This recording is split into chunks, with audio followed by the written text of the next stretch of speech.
এদি একটু দিয়ে যা ভাগ এখান থেকে। সবসময় শুধু দে দে দে, নিজে কিনতে পারিস না? দিয়ে একটু দাঁড়া, তোকে দেখাচ্ছি মজা। যা ভাগ, দিতে হবে না তোকে, আমার কাছে কোনোদিন কিছু চাস তুই।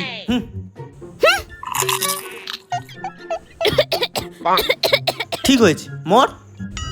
এ ভাই, আমার জন্য এক গ্লাস জল এনে দে না ভাই। জলের সাথে সাথে একটু কাঁচা আম মাখিয়ে আনি তোর জন্য। হ্যাঁ হ্যাঁ, আন আন আন। একটু পাকা তেঁতুল মাখিয়ে আনি। একটু ভালো করে সর্ষের তেল দিয়ে কাঁচা লঙ্কা দিয়ে মেখে আনবি। হ্যাঁ, একটু ঝাল ঝাল ফুচকা আনবো তোর জন্য, ঝাল ঝাল ফুচকা। ঝাল ঝাল ফুচকা সাথে টক জল। হ্যাঁ হ্যাঁ, এনে দে। তোর এই কথা শুনে আমার তো জিভে জল চলে আসলো। জল আসছে না, জল আসছে না, মুখে জল আসছে না, ওটাই গিলে নে। আমাকে চিপস দিস নি, আমি তোকে জল এনে দেবো। ভাগ এখান থেকে।